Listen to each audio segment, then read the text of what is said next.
Welcome to this lesson on transformations of graphs. Today, we'll explore how algebraic changes to a function affect its graph. We'll cover 5 main types of transformations: vertical shifts, horizontal shifts, vertical stretches and compressions, horizontal stretches and compressions, and reflections. Let's first set up a coordinate system to visualize these transformations. We'll use this coordinate system throughout our lesson to show how different transformations affect the graphs of functions. Let's start with vertical shifts. The transformation y equals f of x plus k shifts the graph of f up by k units if k is positive, or down by the absolute value of k if k is negative. Let's see this with an example using the parabola y equals x squared. Here's our original parabola, y equals x squared. When we add a positive constant like 3 to get y equals x squared plus 3, the entire parabola shifts upward by 3 units. If we subtract 2 to get y equals x squared minus 2, the parabola shifts downward by 2 units. Notice that the shape of the parabola remains exactly the same, only its position changes.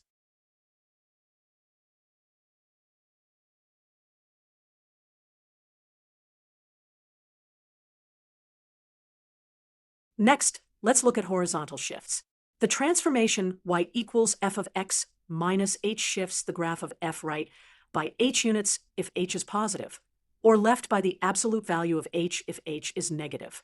This might seem counterintuitive at first, but think of it this way. If we want to compute f of x minus 2 at x equals 2, we're actually evaluating f at 0. This means the point that was at x equals 0 has moved to x equals 2, a rightward shift. Let's use the square root function y equals square root of x as our example. When we replace x with x minus 2, giving us y equals square root of x minus 2, the entire graph shifts 2 units to the right. Similarly, when we replace x with x plus 1, giving us y equals square root of x plus 1, the graph shifts 1 unit to the left. Notice that the shape of the curve remains the same, only its position changes.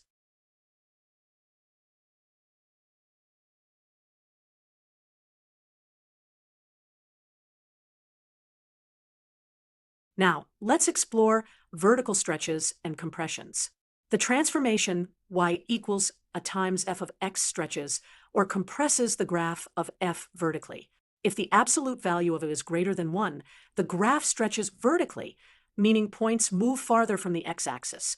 If the absolute value of a is between 0 and 1, the graph compresses vertically, meaning points move closer to the x-axis. Additionally, if it is negative, the graph reflects across the x-axis. Let's see this with a cubic function, y equals x cubed. When we multiply by 2 to get y equals 2 times x cubed, the graph stretches vertically by a factor of 2. When we multiply by 1/2 to get y equals 1/2 times x cubed, the graph compresses vertically by a factor of 1/2. And when we multiply by negative 1/2 to get y equals negative 1/2 times x cubed, the graph not only compresses vertically but also reflects across the x-axis.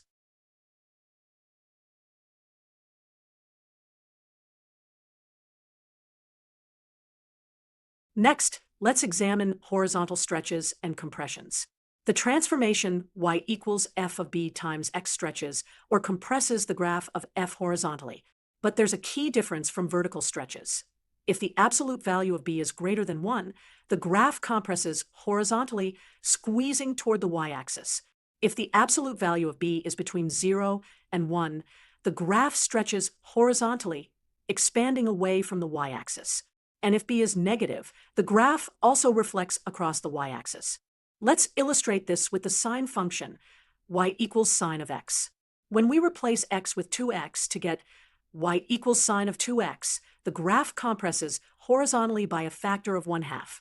The period changes from 2 pi to pi. When we replace x with 1/2 x to get y equals sine of 1/2 x, the graph stretches horizontally by a factor of 2. The period doubles from 2 pi to 4 pi. And when we replace x with negative x to get y equals sine of negative x, the graph reflects across the y-axis.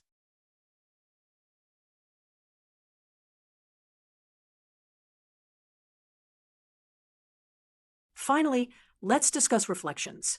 There are 3 main types of reflections we can apply to a function: reflection across the x-axis with y equals negative f of x, reflection across the y-axis with y equals f of negative x, and reflection about the origin with y equals negative f of negative x, which is equivalent to a 180-degree rotation.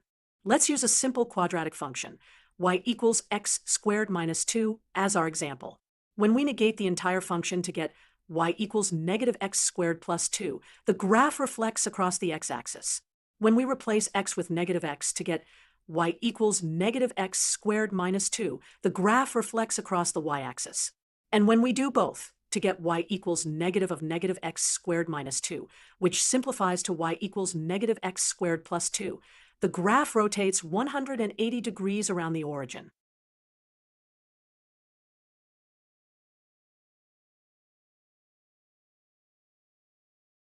Now that we've covered all the basic transformations, let's see how to combine them.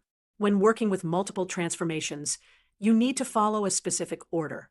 Consider the function y equals negative 2 times f of 3 times the quantity x minus 1 plus 4. To understand how to apply these transformations, we need to read them in a specific order. We'll break this down into steps. First, the expression x minus 1 indicates a horizontal shift right by 1 unit. Next, the multiplication by 3 indicates a horizontal compression by a factor of 1/3. Then, the multiplication by negative 2 indicates a vertical stretch by a factor of 2 and a reflection across the x-axis. Finally, adding 4 indicates a vertical shift up by 4 units. Let's see a visual example of these combined transformations using a simple absolute value function. We'll start with the basic absolute value function. Y equals the absolute value of x. First, we shift right by 1 to get y equals the absolute value of x minus 1. Next, we compress horizontally by multiplying the input by 3, giving y equals the absolute value of 3 times the quantity x minus 1.